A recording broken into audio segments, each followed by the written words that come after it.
It was time when Britishers were torturing Indians by snatching rights and made Indians like slaves and ruled for almost 400 years. Today, India is free country where we didn't get freedom only because of non-violence movement, but we got independence because of many freedom fighters sacrificed their life for country. One such freedom fighter is Udham Singh, who waited for 21 long years to take revenge of Jallianwala Bagh massacre. Yes, I was talking about same Jallianwala Bagh massacre where British killed thousands of innocents and turned Old Park into a grave. But question pops in everyone's mind is, who is Udham Singh? What made him to take revenge of Jallianwala Bagh? And what did British do to Udham Singh after his revenge? For next 4 minutes, I am going to tell you historical facts of Udham Singh revenge and Jallianwala Bagh incident. Stay tuned and watch full video. Before watching video, if you not yet subscribed our channel, please subscribe and press bell icon for short and simplified videos every day.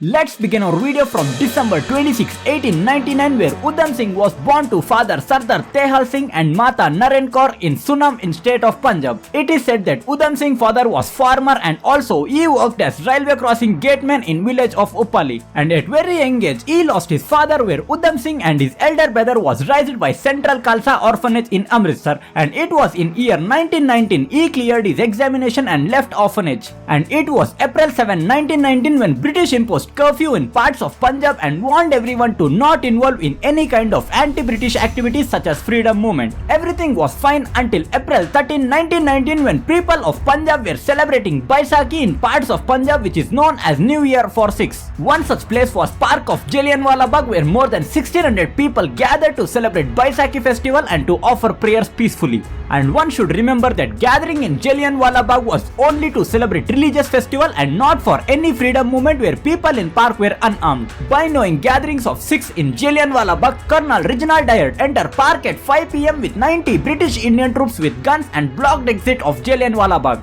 Even after knowing this gathering was not anti-British, Colonel Reginald Dyer orders to fire, where people in park started to run and tried to jump 3-meter wall to escape, and more than 120 people jumped into well to save themselves. But unfortunately everything failed, and it is said that within 10 minutes more than 1650 people died, where park was turned into grave of dead bodies. But as per British record, only 379 deaths has been recorded. What's more painful is victims were innocent kids, women and old age people who had no idea what is happening with them. After incident, Colonel Reginald Dyer writes a misinformation letter to Punjab Governor Michael O'Dwyer by telling that he killed people in Jallianwala Bagh who were planning to attack British. In between all this incident, kid named called Udham Singh was watching all incident closely with so much of pain, and he took a pledge to take revenge by killing Colonel Reginald Dyer and Michael O'Dwyer. And it was in year 1920 where Colonel Reginald Dyer was proved as guilty by Hunter Commission, where he submits his resignation and returned to England, and within few days he died of paralysis attack.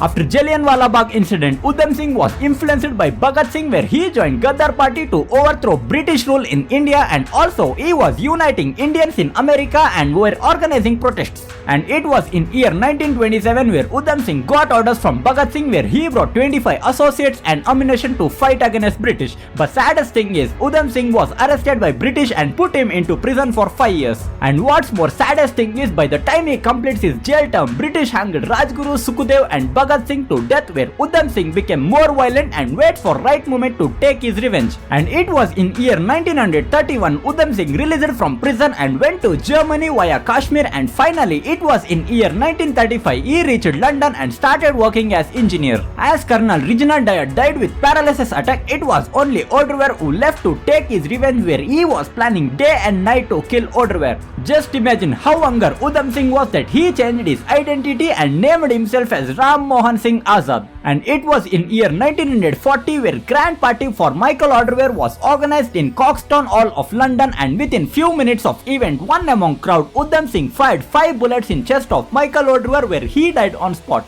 And in court, Udham Singh told that Indians lost everything under British rule, so to take revenge of Jallianwala Bagh, he waited for 21 years and successfully killed O'Dwyer, and also he told that he was not scared of death and was ready to die for motherland. And it was on July 31st, 1940, he was hanged to death at Pentovillan prison, and even today, people of India will never forget the sacrifice of Udham Singh. So that's the end of short and simplified information about Udham Singh and Jallianwala Bagh. If you think this video is knowledge, then kindly share this video video among your friends and comment your doubts in comment section. And also you can ask your doubts in my social media account and link will be given in description.